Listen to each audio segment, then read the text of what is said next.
Hi, everyone. My name is Cezar WIlliams, and I am the Artistic Director of the Fire This Time Festival. Thank you so much for joining us on our Fireside chat. Today, we have special guest Kamilah Bush, whose play Mamas and Papas will be featured in the 10-Minute Play Festival. Welcome, Kamilah. How are you? I'm well. How are you? I'm good. I'm good. I'm just so grateful for you as a writer and your play Mamas and Papas. I'm going to give this away. This is probably a terrible thing to say in an interview, but every time I read the play, I'm crying at the end. That's my goal. No, I'm Oh kidding. my I'm goodness. kidding. It's heart-wrenching. Um, something I've done a few of these fireside chats already, and I love them because it helps me get to know the playwrights, obviously, but also the plays a little bit better. And I'm realizing that this season has a theme. Typically, the thing about the Fighter's Time is we don't have a prompt, we don't give any kind of direction like that. But just because of what's in the ether or in the zeitgeist or in the air, the plays always tend to be about. If we get 60 submissions, 30 of them are about one thing, either be Black Lives Matter, just police brutality, um, wanting to name ourselves. But this season, the submissions and the plays which were selected are very personal. Like they're not any less powerful, but they're just not overtly political in the way, like it's not activism from a distance. Sure. It's activism up close, intimate, and personal. And your play Mamas and Papas really fits in that. You have this family, this uniquely American family, I'll Sure. say, that are dealing with all the issues that we deal with uh, in families, which kind of reach out to these bigger issues in terms of sort of political issues that are out there. But it's so personal, and like I said, it just breaks my heart every time, and it's hilarious at the same time because we have the character Billie Holiday who comes in there and just takes all this space and is fabulous in the most fabulous of ways. Uh, but it is. I just want to say congratulations. Just really, really well done. Thank you. I'm honored to be in the festival. I'm so excited that I get to tell this story with y'all. It makes me feel very good, heart warmed. Yes, we are honored to have you. I think that is a good spot to start. Tell us about Mamas and Papas. Yeah, so Mamas and Papas is about this little family that's both blood and chosen, and trying to navigate what it means to be related to each other. There are some people who got to choose to be in this family, there are some people who were plopped into this family, and that dynamic playing out over the course of an evening, with its like love and resentment and care and anger and laughter. Um, I think like that's what family is, right? Like you have to, a family should hold all of those things. Um, and not for nothing, I think it is, the reason why I wanted to tell a story like this is because so much of my actual blood family and so much of my chosen family is queer, and I'm a queer person, and I just thought like, and all of my friends are Black. So, I'm just surrounded by Black queerness, and I wanted to like have a good time with that kind of family because I have that kind of family. Yeah. Is that what you're hoping the audience will walk away with, or what is it you want the audience to know after seeing your play? That family comes in all shapes and sizes, and that love is love, all of those like cliche things, but like Yes. I just think that like it's I think that so often when we are telling those kinds of stories, those universal love is love, we want to care for each other, we show up for each other, and we happen to be gay, we Mhm. don't get those stories in our skin very often. And so I said, yeah, those stories are about us too. I know they're about us because I'm living that story. Yes, yes. Oh, I think I think it is my hope and my prayer that audiences get exactly that from seeing your play. How were you first introduced to the fire this time? Oh my goodness. I feel like I've always known what the fire this time was. I really don't remember how I first like knew that it was a festival, but I remember just like hearing about it as a young theater artist and being like, that sounds so fun and so beautiful. And I'm from North Carolina, so my proximity to New York was nothing really, you know? And so I was just like, there's this beautiful thing happening. One day I hope I at least get to go. And here I am all this time later, like in it. And it's kind of a dream come true, to be honest. That's dope. It's kind of interesting because you from the Greensboro area, or you went to school in Greensboro? Yeah, I went to school in Greensboro. I'm from the Charlotte area. Yeah. Because you have the National Black Theater Festival down there, Yes, so yes, yes. which is kind of a different vibe, I'll A say. different vibe, yeah. And a lot of fun and a wonderful and worthy place. Like I've spent a lot of time at that festival and it's always delightful. And it's just like, yeah, because Black theater is always delightful. Yeah, Like, that's it. exactly. Whether it's in North Carolina or in New York, I think it's, and we're trying to be more intentional this season because we're in a new space, we're in a slightly different community. We're a little bit more on the Lower East Side this year. So the Fire Time is all about community. And I know that a lot of people kind of think how you get to have your play in the Fire Time is kind of a mystery because it has a nomination process. You have to be nominated. But I happen to know your nomination story, and I just kind of want to share it. I don't know if you know your I nomination story. don't. I'm going to share it. It's going to be breaking news here, but I think it's important because in theater, there's this feeling that there's this magical, mystical gatekeeper Sure. who is trying to keep you from expressing your art, your artistry, and who's working against you in some form or fashion.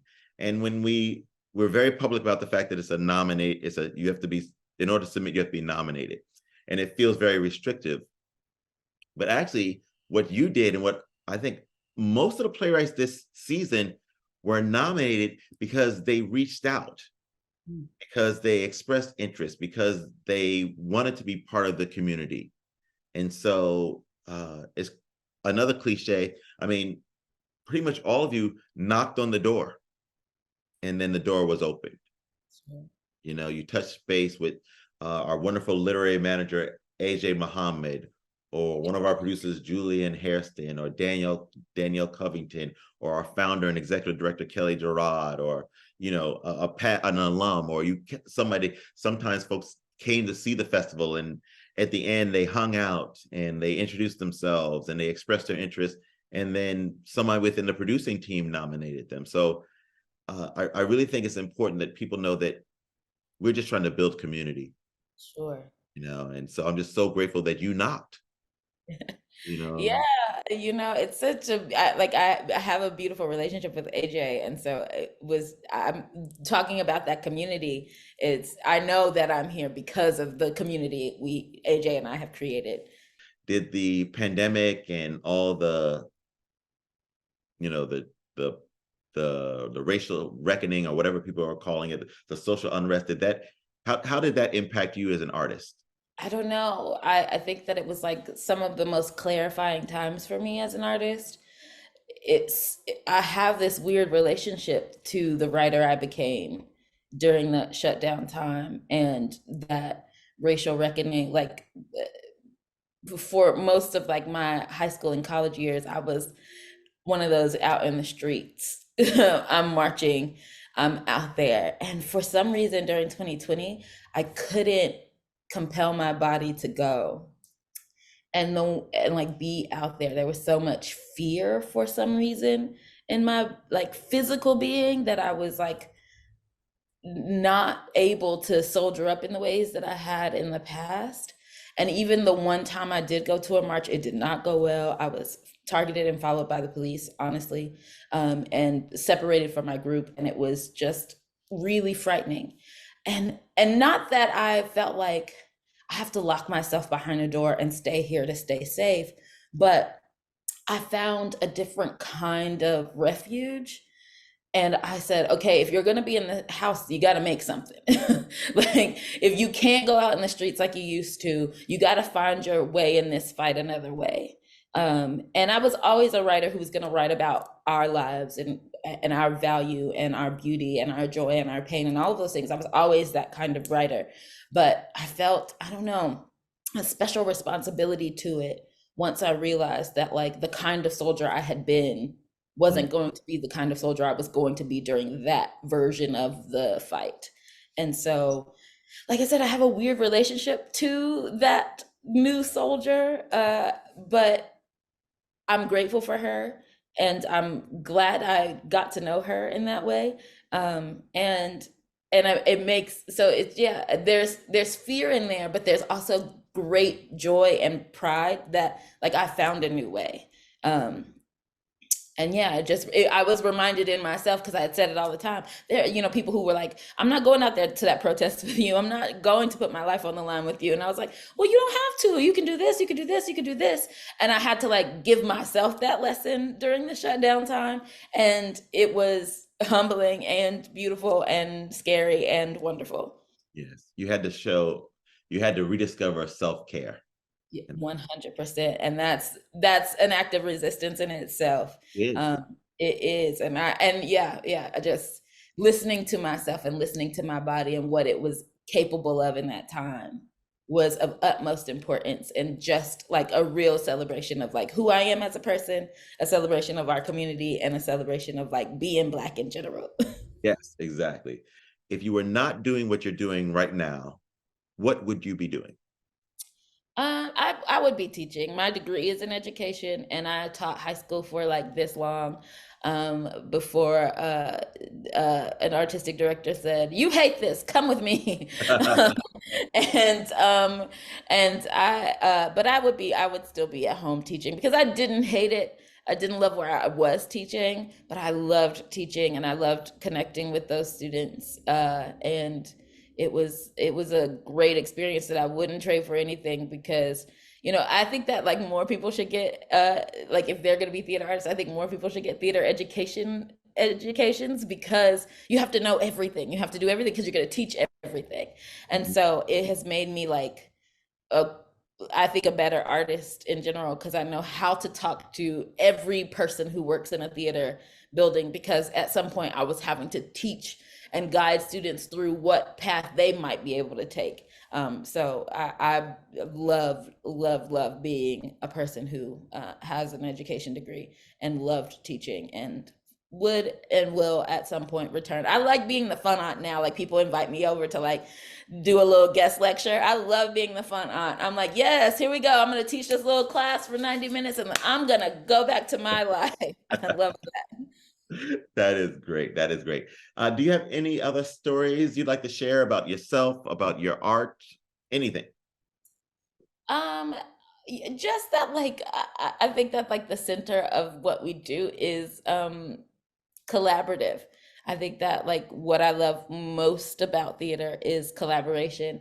And so like having found my collaborators, people I want to work with forever, like I said, Marissa Wolf, Chip Miller, AJ Muhammad, Dr. Taylor Barfield. Like I just want to like, I think that there's so much love and joy in finding community to make art with. And I happen to have done that in ways that I couldn't believe were possible. And uh, like working on this top secret play, like it just it's fun having Black people to work with, because I can call Dr. Barfield and be like, "Here, I sent you 10 pages. Tell me what it is." And if it's bad, he's just gonna go, "It's busted." And I go, "All right, all right, all right, let me go and fix it."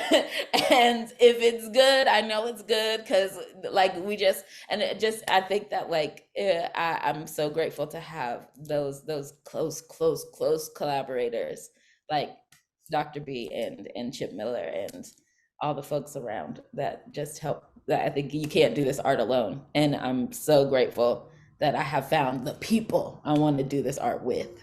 Yes. On that note of family and gratitude and love, I just want to thank you, Kamilah, for taking time to chat with us today. I want to thank our audience and thank you guys for for tuning in, and remind you to please come check out the Fire This Time Festival. We are running January 18th through January 28th at the Wild Project in New York City on the Lower East Side. Please come check out Kamilah's play, Mamas and Papas. I guarantee you are going to love it. Thank you so much and have a great day. Bye-bye.